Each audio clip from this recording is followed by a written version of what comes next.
আছো? তো আশা করি সকলেই ভালো আছো। আজ আমি চলে এসেছি একটি মজাদার রেসিপি নিয়ে। তো আজ আমি বানাবো বাসি ভাত আর পালং শাক দিয়ে পকোড়ার রেসিপি।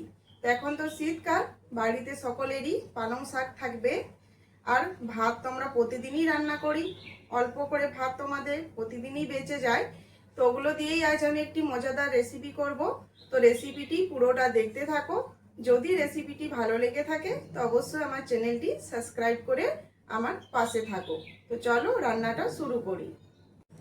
তো পকোড়া বানানোর জন্য এই যে দেখো পালং শাক নিয়ে নিয়েছি। তো এবারে এটা পরিষ্কার করে নেব।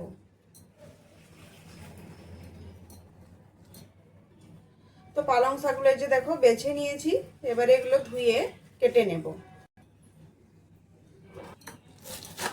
তো এই যে দেখো এবারে এইভাবে একটু ছোট ছোট করে কেটে নেব।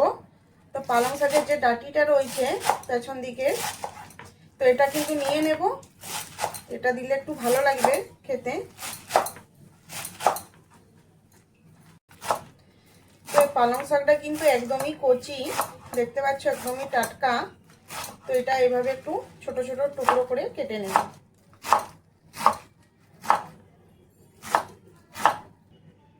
তো এই যে দেখো কেটে নিয়েছি, একদম ছোট ছোট টুকরো টুকরো করে নিয়েছি।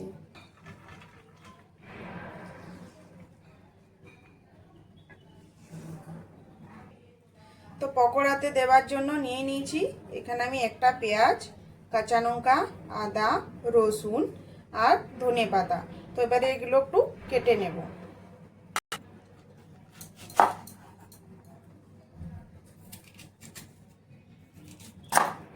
তো পেঁয়াজটা আমি এখানে কুচি করে নেব।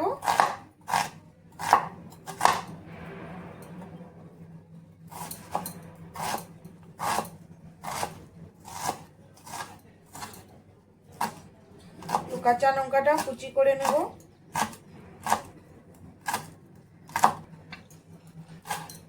তো ধনে পাতাটা কুচি করে নিচ্ছি। আদাটা একটু এভাবে একটু কেটে নেব। তো হামাল দিস্তা নিয়েছি, এবারে এর মধ্যে দিয়ে দেব রসুন, আদা আর কাঁচা লঙ্কা। তো এগুলো খুব ভালো করে আমি একটু কুটে নেব বা থেতো করে নেব।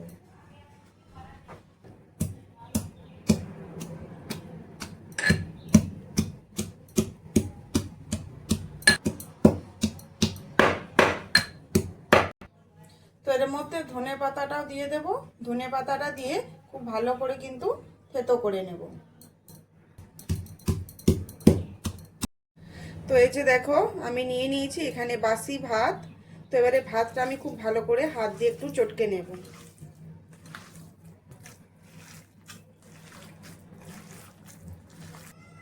তো ভাতটা খুব ভালো করে চকুটে নিয়েছি, এবারে পালং শাকের মধ্যে দিয়ে দেব। এবারে দিয়ে দেব এর মধ্যে কিছু মশলা। তো প্রথমেই আমি দিয়ে দিচ্ছি অল্প হিং।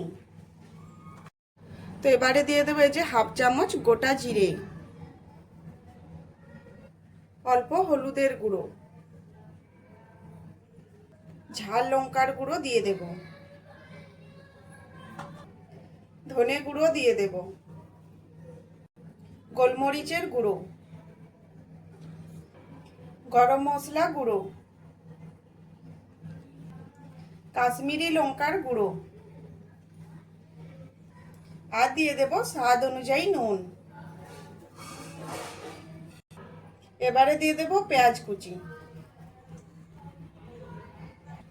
এবারে দিয়ে দেব থেতো করে রাখা আদা, রসুন, কাঁচা লঙ্কা আর ধনে পাতা।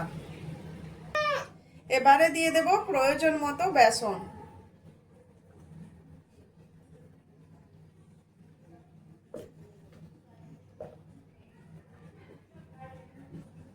তো এবারে এগুলো একটু হাত দিয়ে মেখে নেব। চটকে চটকে একটু মাখতে হবে। তো এখানে মাখার সময় কিন্তু কোনো জল ব্যবহার করবে না, কারণ পালং শাক আছে, ভাত আছে, খুবই নরম। তো পালং শাকটা নুন দেওয়ার জন্য ওটা তো জল বেরিয়ে যাবে, আর ভাতটা তো নরমই। তো এখানে কোনো জল ইউজ করা চলবে না। আগে খুব ভালো করে হাত দিয়ে মেখে নিতে হবে।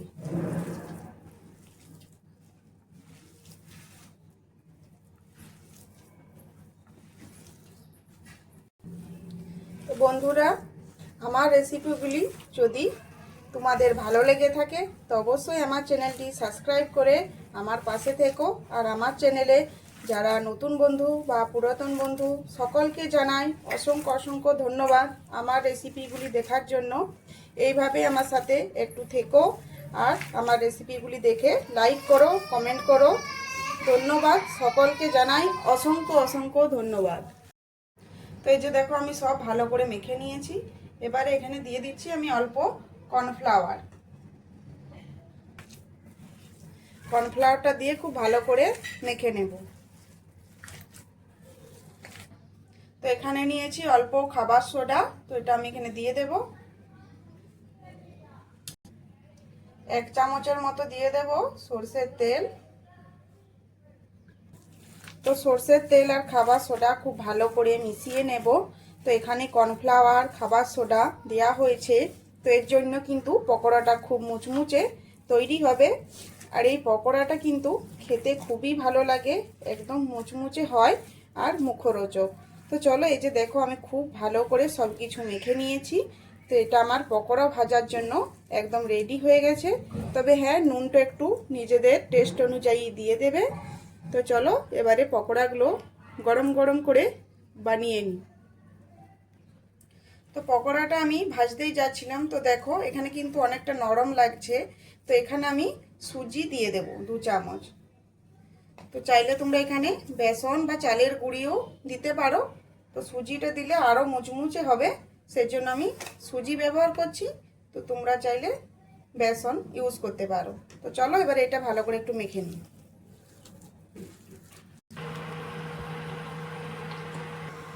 তো এই যে তেল গরম হয়ে গেছে, এবারে পকোড়াগুলো আমি এভাবে ছেড়ে দেব। তেলটা একটু ভালো করে গরম করে নিতে হবে। তো মিডিয়াম সাইজ করে এখানে দিয়ে দেব আমি। তো এই যে শীতকালে আমাদের যদি ভাত বেঁচে যায়, তো আমরা ভাবি ভাতগুলো দিয়ে আমরা কি করব। তো ভাতগুলো কিন্তু ফেলে দিও না, এইভাবে কিন্তু এই শীতের সকালে বা সন্ধ্যায় এইভাবে মুচমুচে পকোড়া বানিয়ে খেয়ে নিও, দেখবে বাড়ির সকলেই তোমার প্রশংসা করবে। তো চলো এইভাবে আমি পকোড়াগুলো গরম তেলের মধ্যে দিয়ে দেব।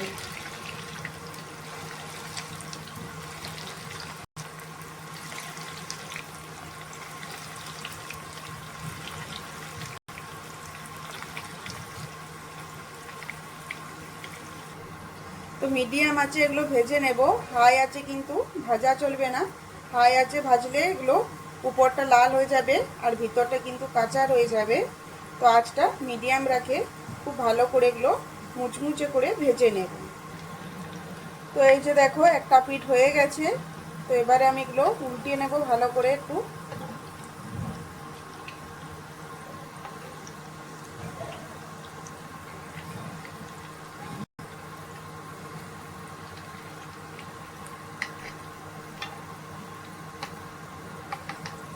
তো বন্ধুরা, যারা যারা আমার রেসিপিটি দেখছো, তাদের যদি খুবই ভালো লেগে থাকে বা তোমাদের যদি ভালো লাগে আমার রান্নার ভিডিওগুলি, তো অবশ্যই আমার চ্যানেলটি সাবস্ক্রাইব করে আমার পাশে থেকো।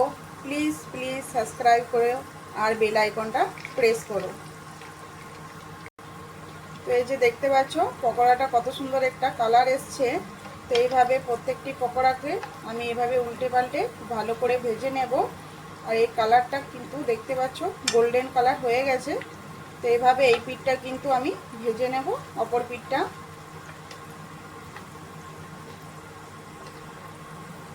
তো এই যে দেখো এগুলো ভাজা হয়ে গেছে, খুব সুন্দর কালার চলে এসছে।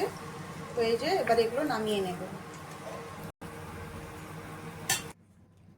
তো এই যে দেখো এখানে আমি সব পকোড়াগুলো ভেজে নিয়েছি, আর এটা কতটা সুন্দর হয়েছে, খুব সুন্দর একটা কালার এসছে আর একদম মুচমুচে পকোড়াগুলো ভাজা হয়ে গেছে।